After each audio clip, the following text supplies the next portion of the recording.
ሰላም ዝኸበርኩምን ፍትዋትን ቤተሰብ ናይዚ ቻናል ከመይ ትኾኑ ለመውን ከም ትልሙድ ብዝተፈላለዩ ዛዕባታት መፅኩም ኣለኹ ቅድሚ ግን እዚ ቻናል ንኽዓቢ እዚ ቪድዮ ድማ ናብ ካልኦት ንኽበፅሕ ላይክ ሼር ኮመንት ብዓብዩ ድማ ሳብስክራይብ ብምግባር ጀምርዎ። ስውእ ተጋዳላይ አዲስ ዓለም ገብረ እግዚአብሔር ለእማዓንቲ ኣብ ትውልዲ ቦታ ወረዳ አበርገለ የጭላ ጣብያ ፀንቀመ ስነ ስርዓት ቀብሩ ከም ዝተፈፀመ ተፈሊጡ። ድሕሪ ስምምዕ ፕሪቶርያ ክእሳብ ኸዚ ልዕሊ 15 ደቂ ተንቢየን ብጭካነ ህይወቶም ዝሰኣኑ ኮይኖም ህዝቢ ተንቢየንን ከባቢኣን ድማ ፍትሒ ንዘይህብ መንግስቲ ፍትሒ በዓልና ክንረኽበሉ ኢና ኢሎም ሰላማዊ ሰልፊ ክንወፂና ከም ዝበሉ ተፈሊጡሎ። ኣብ ከባቢ ግድብ ተከዘ ሓይልታት ሰራዊት ትግራይን ሓይልታት ፋኖን ብጃልባ ካብ ናብትን እናተንቀሳቀሱ ህዝቢ ይርዕድለው ከም ዝተባሃለ እውን ተፈሊጡሎ። እዚኦምን ካልእቱን ናባኹም ኾነብለልኩም ኢና እስካብ መወዳእታ ሓቢርኩምና ክትፀንሑ ዕድመና እዩ። ተጋዳላይ አዲስ ዓለም ገብረ እግዚአብሔር ኣብ ትማሊ ዝኹሉ ፃውረድ ሓሊፉ ሎሚ ኣብ ሰላም ግዜ ሙሱ ኣብ ሓደ ኣሃዱ ብዝነበረ ሰብ ዝተቐንፀለ ኣባል እርሚ 24 ኮር 3 ክፍረ ሰራዊት ጉዕሽ ዝነበረ ተጋዳላይ አዲስ ዓለም ገብረ እግዚአብሔር ሎሚ ዕለት ኣብ ትውልዲ ዓዱ ማለት እውን ኣብ ተንቢየን ኣበርገለ የጭላ ጣብያ ፀንቀመ ስነ ስርዓት ቀብሩ ከም ዝተፈፀመ ተፈሊጡሎ። ገበነኛ ተራኺቡ ብዝፈፀሞ ጥፋት ንክሕተት ድማ ኩሉ ኣብ ገኒ ስድራ ስዋኣት ተበዳሊ ኮይኑ ክተሓባበር ይግባእ ምስ ቀታሊ ተጋዳላይ አዲስ ዓለም ዝኾነ ተጋዳላይ አሸናፊ ገብረ መድህን ምስሉ ከምዚ ትሪእዎ እንትኸውን ስለዚ እዚ ገበነኛ እዚ ብቕልጡፍ ተታሒዙ ናብ ሕጊ ክቐርብ ኣለዎ ክብሉ ድማ ፃውዒቶም ስድራ ስውእ ተጋዳላይ አዲስ ዓለም ገብረ እግዚአብሔር ተማሕፂኖም ኣለው።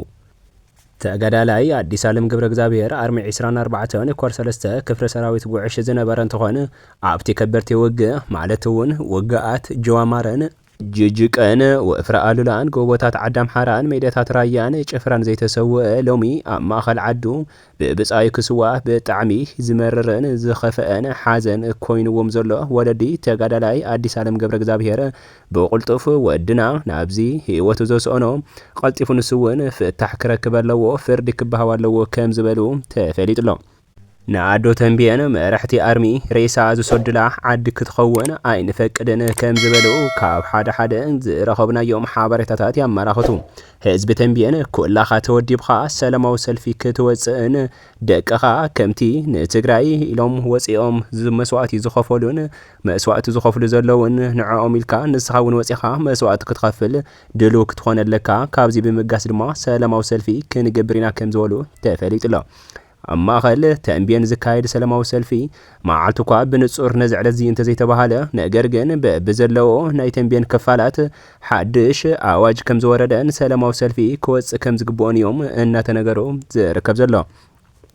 እዚ ድማ መበገሲኡ ቅድም ክብል ልዕሊ 15 ደቂ ተንቢየን ብጭካነ ህይወቶም ዝሰኣኑ ኮይኖም ፍትሒ ኣይረኸቡን። ስለዚ እዞም ተጋደልቲ እዚኦም ፍትሒ ዘይረኸቡ መን እዩ ፍትሒ ክረክብ እሞ ድማ ዝጭወይሉን ዝቕተሉን ዘለዉ ብናይ ባዕሎም ኣሃዱን ብፆቶምን እዩ።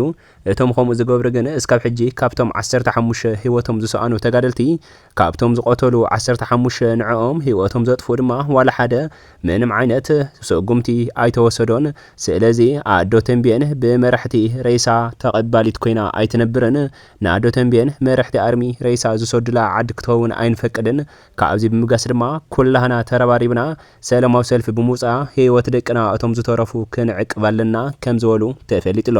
ኮይኑ ግና ህዝቢ ተንቢየን ሰላማዊ ሰልፊ እንተወፂኡ እቲ ዝኸፍአ ሓደጋ ክኸውን ይኽእል ተባሂሉ ዝግመት ዘሎ ምስቲ ኣብቲ ናይቲ ከባቢ ዘሎ ኣርምታትን ዘሎ ኣሃዱታት ትዲኤፍን እንታይ ክፍጠር ይኾን ዝብል ብጣዕሚ ዓብይ ስጋት ኣሕዲሩ ከም ዘሎ እዩ እናተነገረ ዝርከብ።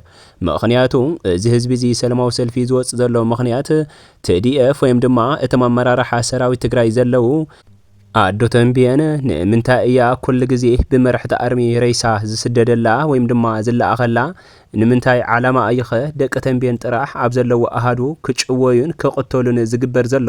ስለዚ እዚ ዕልባት ከይረኸቡን ነዞም 15 ደቅና ህይወቶም ዘሕለፉ 15 እዮም ከም ናሃቶም ዝበለ ስጉምቲ እንተዘይተወሲድዎምን ኣይክንዓርፍን ኢና ህይወት ደቅና ድማ ኣብ ኢድና እዩ በዓልና ከነድሕነ ኢና ከም ዝበሉ እዩ ተፈሊጡ ዘሎ።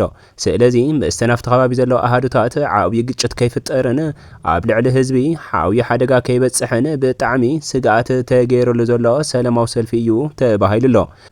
ሓይልታት ፋኖ ኣምሓራን ሓይሊ ሰላም ትግራይ ተባሂሉ ዝጽዋዕ ኣብ ሓራ መሬት ኣለኹ ዝብልን ክልቲኦም ብምሽራኽ ኣብ ባሕሪ ተከዘ ማለት እውን ኣብ ግድብ ተከዘ ክልቲኦም ብጃልባ እናተንቀሳቐሱ ካብቲ ናብቲ ናብ ዝገብርዎ ምንቅስቓስ ድማ ካብቶም ናይተን ጃልባታት ኣካላት ጀሚሮም ነቶም ብኡ ሓደ ንግዲ ዝመሓደሩ ሰባት ኣብ ልዕሊኦም ምፍርራሕ ያካይዱ ከም ዘለውን ዝተደለየ ሓድሽ ሓበሬታ ይውዝዕሎም ከም ዘለው ድማ ተፈሊጡሎ። እዞም ክልቲኦም ሓይልታት ኣብ መንጎኦም ዘሎ ርክብን ጥምረትን እንታይ እዩ? ንምንታይ ዓላማ እዩ ኣብ ባሕሪ ብጃልባ እናተንቀሳቐስኻ በቲን ዘሎ ሰብ ኣብ ማእኸሉ ዘይከውን ኣጀንዳ እናልዕልኻ ክፈራርሕን ክበኣስን ዝግበር ዘሎ ተባሂሉሎ። ይኹን ዳ እምበር እዞም ክልቲኦም ህዝብታት ነዚ ዘይበሃል ዓመታት ሓቢሮም ዝነበሩን ሓቢሮም ዘለዉ ህዝብታት እንትኾኑ ነገር ግን ብሰንኪ እዞም ዘለዉ ኸዚ ዕጡቓት ሓይልታት ኣብ መንጎ ክልቲኦም እቲ ህዝቢ ዓብዪ ኣፈላላይ ከይፍጠርን ዓብዪ ስጋኣት ከም ዝሓደረን እዩ ተነጊሩ ዘሎ። እምበኣር ከስ ክቡራትን ፍትዋትን ተኸታተልትና ንሎማዓንቲ ዝበልናዮም ዛዕባታት እዞም ክትሰምዑም ዝፀናሕኹም ይመስሉ ነይሮም። ቀድሚ ምውፃኹም ግን ከምቲ ልሙድ እዚ ቻናል ንኸዓቢ እዚ ቪድዮ ድማ ናብ ካልኦት ንኸበፅሕ ላይክ፣ ሼር፣ ኮመንት ብዓብዪ ድማ ሳብስክራይብ ምግባር ኣይትረስዑ።